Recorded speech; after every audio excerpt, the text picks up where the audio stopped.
திருக்குவளை ஈண்டெடுத்த திராவிடத்தின் அடலேறு, சிறுக்குவளை அல்ல அவர் சிங்கத்தின் வரலாறு. சாலையிலே அவர் நடக்க சால்விகளின் மேல் விழுகும், காலையிலே மாலையிலே கடும் உழைப்பால் நீர் ஒழுகும். கலைஞருக்கு அடுத்து வந்த கண்ணுக்கினிய நிறைமதி, இளைஞரணி ஈண்டெடுத்த எங்கள் ஈடில்லா தலைவர் தளபதி இருக்கும் இடம் நோக்கி வணங்கி, கூட்டம் குறித்த நேரத்தில் துவங்கி இருக்கிறது. பார்வையாளர்கள் எல்லாம் காலையிலிருந்து காத்திருக்காமல் சொன்ன நேரத்திற்கு வந்து காத்திருந்தார்கள்.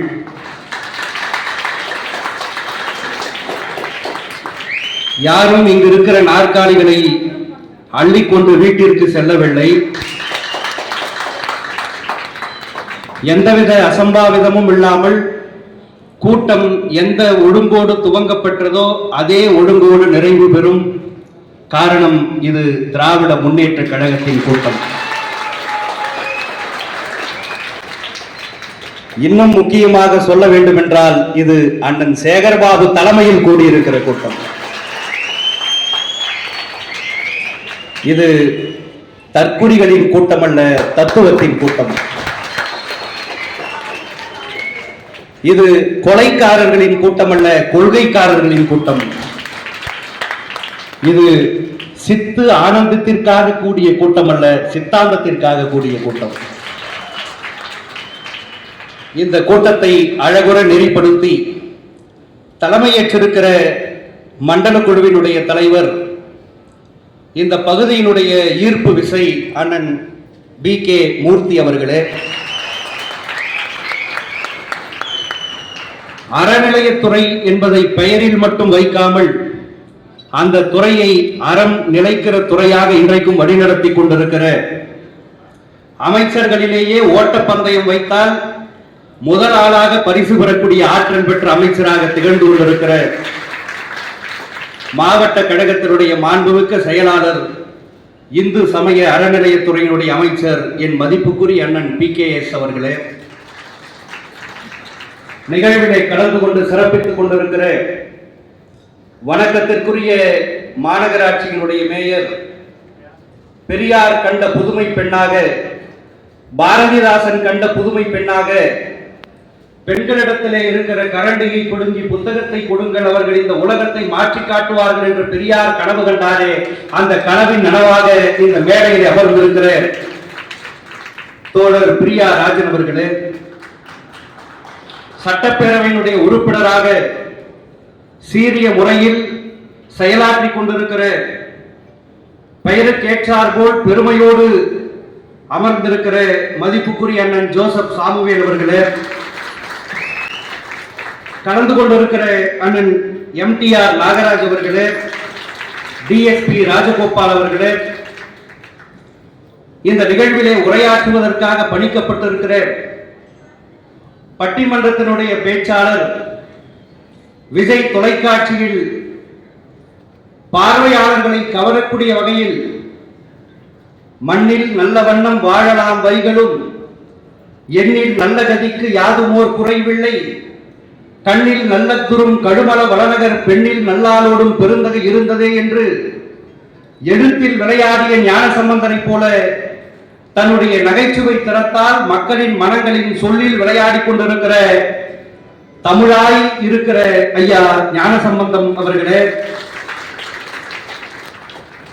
தன்னை ஒரு பெரியாரின் பேத்தி என்று நாடு முழுக்க அறிமுகப்படுத்திக் கொண்டு திராவிடர் கழகத்தினுடைய மாணவர் அணியில் இருந்து எனக்கு நண்பராக வாய்த்த பெருமை பெற்றிருக்கிற, இன்றைக்கு திராவிடர் கழகத்தினுடைய துணை பொதுச் செயலாளர் என்கின்ற உயரத்திற்கு சென்றாலும் அதே எளிமையோடு, அதே பெரியாரினுடைய பேத்தி என்கின்ற அடையாளத்தோடு எதிரிகளை இன்றைக்கும் துண்டை காணோம் துணியை காணோம் என்று ஓட வைக்கக்கூடிய கருத்தாற்றல் கொண்ட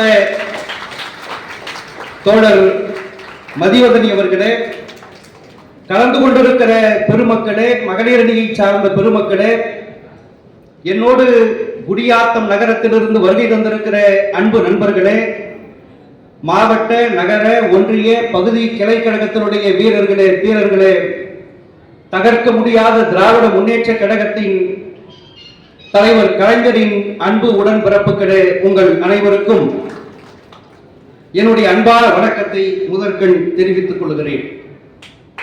இன்றைக்கு முப்பெரும் விழா. எதற்காக இந்த முப்பெரும் விழா? செப்டம்பர் மாதம் என்றாலே திராவிட மாதம் என்று நம்மால் புகழப்படுகிற மாதம். ஒவ்வொரு மாதமும் ஒவ்வொரு சிறப்பை பெறுகிறது. ஜனவரி மாதம் தமிழர்கள் கொண்டாடக்கூடிய ஒரே திருநாளான பொங்கல் திருநாளால் சிறப்பு பெறுகிறது. மார்ச் மாதம் இந்த உலகத்தையே இன்றைக்கு வியக்க வைத்துக் கொண்டிருக்கிற தமிழ்நாட்டினுடைய முதலமைச்சர் அண்ணன் தளபதி அவர்கள் பிறந்த நாளால் சிறப்பு பெறுகிறது. ஜூன் மாதம் தமிழை, தமிழரை, தமிழ் இனத்தை உயர்த்துவதற்காகவே தன் வாழ்நாளெல்லாம் ஒப்படைத்த முத்தமிழறிஞர் தானை தலைவர் கலைஞர் அவர்களுடைய பிறந்த நாளால் சிறப்பு பெறுகிறது.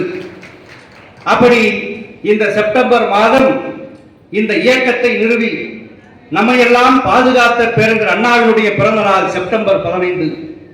இந்த இனத்தை பாதுகாத்து அடிமை தலையிலிருந்து நம்மை விடுவிக்க பாடுபட்ட தந்தை பெரியார் அவர்களுடைய பிறந்த நாள் செப்டம்பர் 17. இன்றைக்கு இவ்வளவு கம்பீரத்தோடு, இவ்வளவு மிடுக்கோடு மிகப்பெரிய அளவிலே கூடியிருக்கிறோமே, இப்படி நம்மை எந்தவித அடிமைத்தனத்திலும் அகப்பட விடாமல் நம்மை மீட்டெடுத்த பேரியக்கமான திராவிட முன்னேற்ற கழகம் பிறந்த நாள் செப்டம்பர் 17. அந்த 3 நாட்களையும் கொண்டாடும் விதமாகத்தான் இந்த முப்பெரும் விழாவை எடுத்திருக்கிறோம். எப்படிப்பட்ட இயக்கம் இந்த இயக்கம்? தந்தை பெரியாரை பார்த்து நாம் தந்தை என்று சொன்னோம், அவர் நம்மை தோழர்களே என்று சொன்னார். பேரறிஞர் அண்ணாவை பார்த்து நாம் அண்ணா என்று சொன்னோம், அவர் நம்மை தம்பி என்று சொல்லி பெருமைப்பட்டார். தலைவர் கலைஞரை நம் குடும்பத்தில் ஒருவராக நினைத்து பெருமைப்பட்டோம், அவர் நம்மை நம் உயிரினும் வேளான அன்பு உடன்பிறப்புகளே என்று சொல்லி பெருமைப்படுத்தினார்.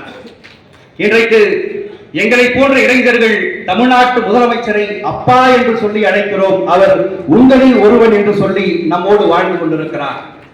இளந்தலைவர், நாளைய எதிர்காலம், திராவிட இயக்கத்தின் 5ஆம் தலைமுறை வரலாற்றை எழுத வந்திருக்கிற அண்ணன் உதயநிதி ஸ்டாலின் அவர்களை அண்ணனாகவும் தம்பியாகவும் பார்க்கிறோம். அவர் இன்றைக்கு நம்மோடு இருந்து களத்தில் இருக்கிறார். எப்படிப்பட்ட இயக்கத்திற்கு சொந்தக்காரர்கள்னா, இந்த இயக்கத்தை உருவாக்கிய தலைவர்களுடைய பிறந்த நாளைத்தான் இன்றைக்கு முப்பெரும் விழாவாக தமிழ்நாடெங்கும் நடத்தி கொண்டிருக்கிறார்கள். ஆனால் தலைமை அறிவித்தால் அடுத்த நொடியே பட்டியல் போட்டு முரசொலிக்கு அறிவித்து கூட்டத்தை உடனே நடத்துகிற ஒரே மாவட்டம் சென்னை கிழக்கு மாவட்டம். அந்த கிழக்கு மாவட்டத்துடைய கூட்டத்திலே இருந்து பேசுவதில் நான் மெத்த பணிவோடு பெருமைப்படுகிறேன். அப்படிப்பட்ட முப்பெரும் விழா. 4 தலைமுறையை பார்த்திருக்கிற இயக்கம், 5ஆம் தலைமுறையை வளர்த்துக் கொண்டிருக்கிற இயக்கம். இந்த இயக்கத்தினுடைய வரலாறு தெரியாதவர்கள் இந்த இயக்கத்தை தூற்றுகிறார்கள், தூற்றித்தான் பேசிக் கொண்டிருக்கிறார்கள். அவர்களுக்கு இந்த இயக்கத்தினுடைய வரலாற்றை சொல்லியாக வேண்டியது நம்முடைய கடமை. இந்த இனம் ஒரு காலத்தில் அடிமைப்பட்டுக் கொண்டிருந்தது, ஒரு காலத்தில் படிப்பறிவு இல்லாமல் இருந்தது. படிப்பு உங்களுக்கு கொடுக்க முடியாது என்று சொல்லி ஒரு இனம் நம்மை ஆண்டு கொண்டிருந்தது. அந்த இனத்தை யாரும் கேள்விக்குள்ளாக்கவில்லை, அந்த அடிமைத்தனத்தை யாரும் கேள்விக்குள்ளாக்கவில்லை. ஆனால் மானம் கெடுப்பாரை, அறிவை தடுப்பாரை, மண்ணோடு பெயர்க்க வந்த கடப்பாரை, வானம் உள்ளவரை, வையம் உள்ளவரை யார் இங்கு மறப்பார்? பெரியாரை என்று சொன்னோமே, அப்படிப்பட்ட பெரியார் தான் இந்த இனத்தை கட்டி எழுப்பினார். கடமை, கண்ணியம், கட்டுப்பாடு, ஒன்றே குலம் ஒருவனே தேவன் என்று இந்த இயக்கத்தை நிறுவி நம்மையெல்லாம் பெரியாரின் வழியில் மீட்டெடுத்தவர் பேரறிஞர் பெருந்தகை அண்ணா அவர்கள். பெரியோர்களே, இந்த இனத்தை எப்படியெல்லாம் காலி செய்ய வேண்டும் என்று நினைத்தார்கள், இந்த இனத்தை எப்படியெல்லாம் மீண்டும் பழைய நிலைமைக்கு தள்ள வேண்டும் என்று நினைத்தார்கள்.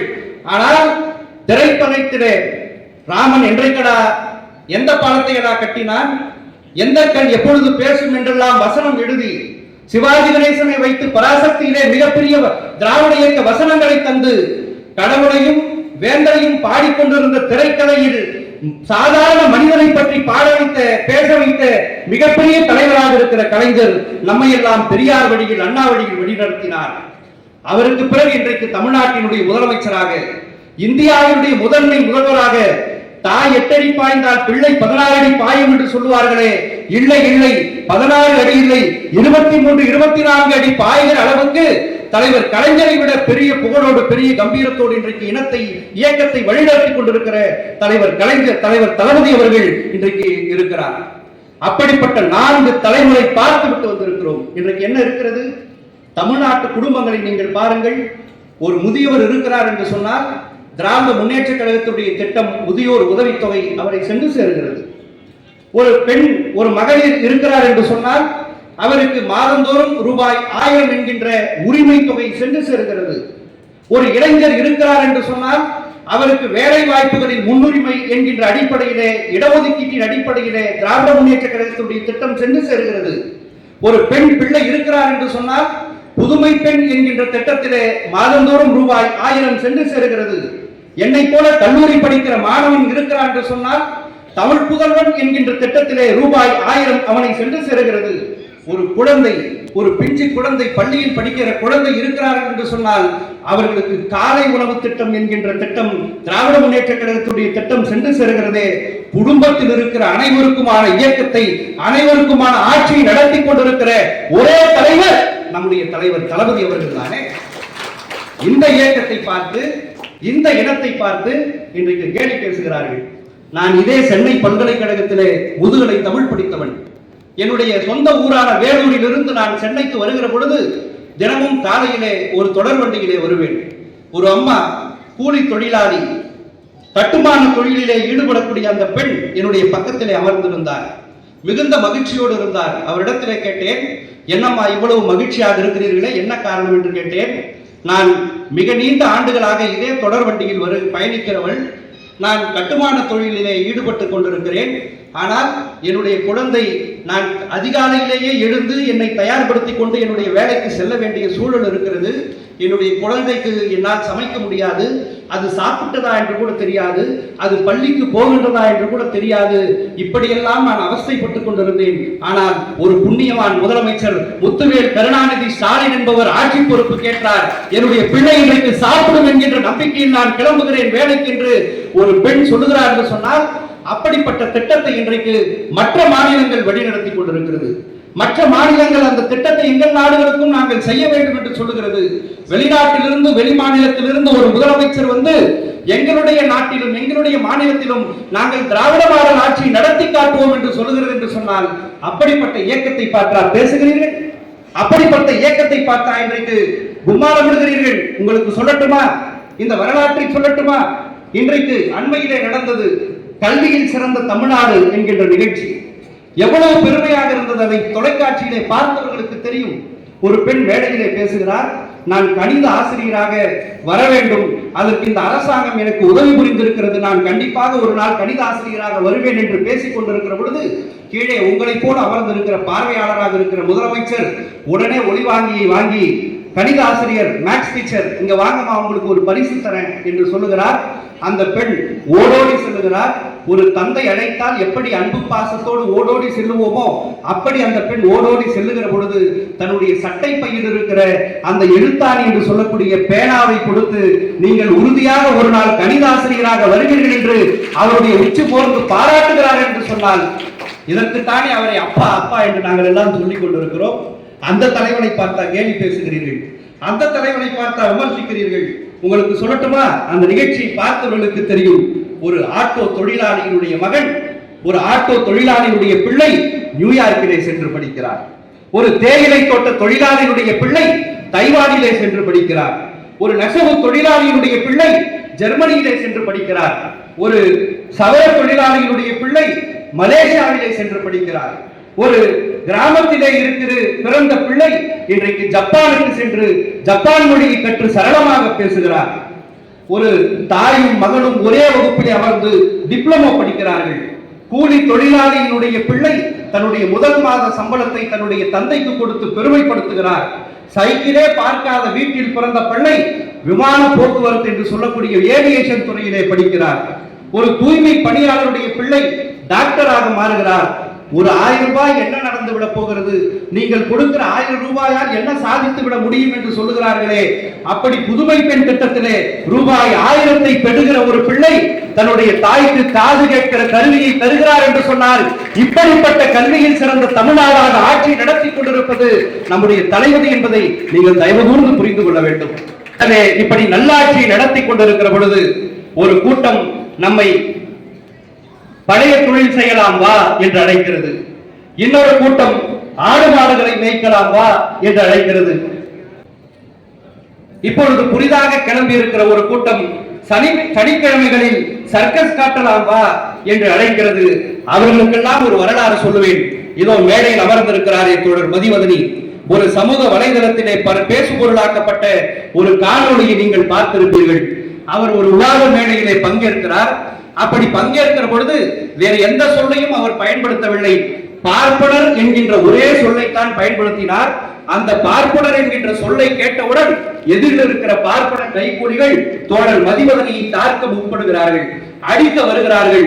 ஆனால் நான் அந்த மேடையில் இருந்திருந்தால் கூட ஒரு அடி பின்னால் நகர்ந்திருப்பேன். ஆனால் எதிர்த்து வருகிற அந்த பார்ப்பன கைகூலிகளிடத்திலே பயப்படாமல் அஞ்சாமல் ஒரு அடி கூட பின்வாங்காமல் எதிர்த்து நின்றாரே தோழர் மதிவதனி அவர்களே, அங்கே உங்களை பார்க்கவில்லை, அந்த இடத்தில் நின்றது பெரியாராக எங்கள் கண்களுக்கு தெரிந்தீர்கள். அப்படிப்பட்ட இயக்கத்திற்கு சொந்தக்காரர்களான நாம் இன்றைக்கு என்ன பேசுகிறார்கள்? மக்களிடத்திலே இங்கே இருக்கிற குழந்தைகளுக்கெல்லாம் நான் ஒரு தாய்மாமனை போல, இங்க இருக்கிற பெண்களுக்கெல்லாம் நான் ஒரு சகோதரனை போல, இங்க இருக்கிற எல்லாருக்கும் நான் ஒரு அண்ணன் தம்பியை போல என்று இன்றைக்கு புதிதாக கிளம்பி இருக்கிற ஒரு நடிகர் பேசுகிறார். ஒரு குடும்பத்திலே ஒரு இழப்பு ஏற்படுகிறது என்று சொன்னால் ஒரு தாய்மாமன் இப்படித்தான் 2 மணி நேரத்திலே கார் பிடித்து விமானம் பிடித்து பறப்பாரா? ஒரு குடும்பத்திலே இழப்பு ஏற்படுகிறது என்று சொன்னால் இப்படித்தான் ஒரு சகோதரன் 2 மணி நேரத்திலே வீட்டுக்கு கிளம்புவாரா? ஆனால் ஏன் எங்கள் தளபதியை நாங்கள் அப்பா அப்பா என்று வாஞ்சையோடு அழைக்கிறோம் தெரியுமா? தன்னை திட்டிய கூட்டம் என்றாலும் சரி, தன்னை விமர்சிக்கிற கூட்டம் என்றாலும் சரி, தமிழ்நாட்டில் எங்கோ ஒரு இடத்தில் 40 பேர் பலியாகி இருக்கிறார்கள் என்று செய்தி கேட்டவுடன் நிவாரண காலங்களிலே, பேரிடர் காலங்களிலே மட்டுமே இரவிலே தடுக்கப்படுகிற தலைமை செயலகத்தை திறந்து அதிகாரிகளோடு ஆலோசனை நடத்தி இரவோடு இரவாக கரூருக்கு மக்களோடு மக்களாக நிற்கிறாரே. அந்த நேரத்திலே நான் சமூக வலைதளத்திலே கேட்டேன், திட்டு வாங்கியவர் மக்களோடு இருக்கிறார், திட்டியவர் யாரோடு இருக்கிறார்? இப்படிப்பட்டவரா நமக்கு மாமா சகோதரன் என்று பாசம் வைப்பதற்காக வருகிறார்கள்? அவரை பார்த்து நாங்கள் கேட்கட்டுமா? அப்பாவினுடைய பரிந்துரையிலே சினிமா துறைக்குள் நுழைந்து சினிமா துறையில் உச்சம் பெற்று விட்டோம் என்று ஒரே நாளில் ஒபாமா ஆகலாம் என்று இன்றைக்கு முதலமைச்சர் கனவோடு வந்திருக்கிறாரே, உனக்கே எவ்வளவு தில் இருக்குன்னா, சிறிய வயதிலேயே கோபாலபுரம் திராவிட முன்னேற்ற கழகம் என்கின்ற இயக்கத்தை தொடங்கி மாநில இளைஞரணி அமைப்பாளர்களில் ஒருவராக கழகத்தினுடைய துணை பொதுச் செயலாளராக, பொருளாளராக, செயல் தலைவராக, செயல்படும் தலைவராக, கட்சியிலும் மக்களால் தேர்ந்தெடுக்கப்பட்ட மாநகராட்சியினுடைய முதல் மேயராக, பல்வேறு துறைகளினுடைய அமைச்சராக, சட்டமன்ற உறுப்பினராக, துணை முதலமைச்சராக, இன்றைக்கு உலகமே பார்க்கிற முதலமைச்சராக வளர்ந்திருக்கிறாரே எங்கள் தளபதிக்கு எவ்வளவு தில்லு! அப்படிப்பட்ட தளபதியை பார்த்து இன்றைக்கு ஒரு கை பார்க்கலாம் ஒருத்தர் கூப்பிடுறாரு. அவருக்கு வரலாறு தெரியாது போல இருக்கு. திராவிட முன்னேற்ற கழகம் ஏற்கனவே ஒரு கையை பார்த்த இயக்கம் தான், ஏற்கனவே ஒரு கையை பார்த்த இயக்கம் தான். அந்த ஒரு கை கூட இப்பொழுது எங்களோடு இருக்கிறது. எப்படிப்பட்ட இயக்கத்தை பார்த்து ஒரு கை பார்க்கலாம் வா என்று சொல்லுகிறாயே, உனக்கு எவ்வளவு பெரிய தில் இருக்கும்? அவர்களுக்கு தற்குறி என்று பெயர் வைத்தது ரொம்ப ரொம்ப சரியானது என்று நான் சொல்லுகிறேன். தற்குறி என்றால் என்ன தெரியுமா? எழுத படிக்க அறிவில்லாதவனுக்குத்தான், எழுத படிக்க தெரியாதவனுக்குத்தான் அந்த காலத்திலே தற்குறி என்று சொல்லுகிறார்கள். இலக்கியங்களில் கூட தற்குறி என்கின்ற வார்த்தை வருகிறது. இன்றைக்கு அவர்களுக்கு ஏன் தற்குறி என்று சொல்லுகிறோம்? ஒரு 40 பேர் பலியாகி இருக்கிறார்கள். உன்னுடைய தலைவன் 5 மணி நேரம் தாமதமாக வந்திருக்கிறான், அதனால் இவ்வளவு பெரிய பலி ஏற்படுகிறது என்று சொன்னால் கீழே போடுகிறார்கள் வி ஸ்டாண்ட் வித் விஜய் என்று. விஜய்க்கு என்ன அடிபட்டு இருக்கிறதா? விஜய் என்ன அடிபட்டு மருத்துவமனையில் அனுமதிக்கப்பட்டு இருக்கிறாரா? விஜய் என்ன காயமடைந்து இருக்கிறாரா? வி ஸ்டாண்ட் வித் விஜய் என்று போடுகிறீர்களே, நீங்கள் எவ்வளவு பெரிய தற்குறியாக இருப்பீர்கள். அந்த கூட்டத்தை பார்த்து அம்மா அருள்மொழி அவர்கள் ஒரு மேடையிலே சொன்னார்கள், பரிதாபப்பட வேண்டும். தோழர்களே, நான் உங்களுக்கும் சொல்லுகிறேன், அவர்களை பார்த்து கோபப்படாதீர்கள், அவர்களை பார்த்து தயவு கூர்ந்து பரிதாபப்படுங்கள். உங்கள் வீட்டு பிள்ளைகள், உங்கள் வீட்டில் இருக்கிற இளைஞர்கள் எத்தனை பேர் அந்த பக்கம் இப்பொழுது தாவி இருக்கிறார்கள்? தயவு செய்து இந்த இயக்கத்தினுடைய வரலாற்றை அவர்களுக்கு கற்றுக் கொடுங்கள். இந்த இயக்கத்தினுடைய பாரம்பரியத்தை அவர்களுக்கு சொல்லிக் கொடுங்கள். என்னை போல் இருப்பவர்கள் தான் அவர்களும். நான் தெளிவடைந்து விட்டேன், அவர்கள் இன்னும் தெளிவடையாமல் இருக்கிறார்கள். அவ்வளவுதான். அவர்களை தெளிவடைய வைக்க வேண்டிய பொறுப்பு நமக்கு இருக்கிறது. அண்ணன் பி.கே. சேகர்பாபு அவர்களின் தலைமையில் அந்த பொறுப்பை நாம் செய்ய வேண்டும். நிறைவாக ஒரே கருத்தை மட்டும் சொல்லிக் கொள்கிறேன். கொஞ்ச நாட்களுக்கு முன்பு நான் திருச்செந்தூரில் இருக்கிற முருகனை போய் பார்த்தேன். முருகன் மிகவும் மகிழ்ச்சியாக இருந்தார். என்ன முருகா இவ்வளவு மகிழ்ச்சியாக இருக்கிறீர்களே என்று கேட்டபொழுது அந்த முருகன் சொன்னார், ஒரு காலத்திலே என்னை தமிழ் கடவுள் என்று சொன்னார்கள். ஆனால் தமிழ் கோயிலில் தமிழ் கடவுள் இருக்கிற கோயில்களில் சமஸ்கிருதத்திலே வந்து மந்திரம் ஓதி கொண்டிருந்தார். தமிழ் கடவுளான எனக்கு தமிழ் மட்டும் தான் தெரியும், சமஸ்கிருதம் தெரியாது. ஆனால் ஏதோ ஒன்றை செய்து கொண்டிருக்கிறானே என்று ரொம்ப கோபமா இருந்தேன். ஆனா புண்ணியவான் முத்துவேல் கருணாநிதி ஸ்டாலின் ஆட்சி பொறுப்புக்கு வந்தார். இந்து சபை அறநிலை துறையினுடைய அமைச்சராக அண்ணன் பி.கே. சேகர்பாபு அவர்கள் பொறுப்பேற்றார். இன்றைக்கு தமிழ் கோயில்களில் தமிழ் கடவுளாக இருக்கிற எனக்கு தமிழில் மந்திரம் ஓதுகிறார்கள், கருவறைக்குள் தமிழை புகுத்தி இருக்கிறார்கள். அதனால் இவ்வளவு மகிழ்ச்சியாக இருக்கிறேன் என்று சொன்னார். அது மட்டுமல்ல, நீங்கள் இப்பொழுதுதான் சாதி ஒழிப்பை பற்றி பேசுகிறீர்கள். ஆனால் நான் அந்த காலத்திலேயே குறத்தியினுடைய மகளை திருமணம் செய்து முதலில் சாதி ஒழிப்புக்கு வித்தியை போட்டவன் முருகன் என்கின்ற நான் தான். இன்றைக்கு தமிழ்நாடு அரசும் தமிழ்நாட்டு முதலமைச்சர் தளபதி அவர்களும் ஜாதி ஒழிப்பு செய்கிறவர்களுக்கு, சாதி ஒழிப்பு திருமணம் செய்கிறவர்களுக்கு முன்னுரிமை தருகிறார்கள், முதலுரிமை தருகிறார்கள். அதனால் மகிழ்ச்சியாக இருக்கிறேன் என்று சொன்னார். அப்படி சொல்லிவிட்டு என்னிடத்திலே கடவுள் முருகன் சொன்னார், இறைவன் முருகன் சொன்னார், ஒருவேளை எனக்கு ஓட்டுரிமை இருந்தால், ஒருவேளை எனக்கு வாக்குரிமை இருந்தால் என் கொள்கையையும் சேர்த்து நிறைவேற்றுகிற திமுகவுக்கு தான்டா என் ஓட்டு என்று கடவுள் முருகனே சொல்லிவிட்டார். இவ்வளவு சந்தோஷமா சொன்ன முருகன் ரொம்ப சோர்ந்துட்டார்.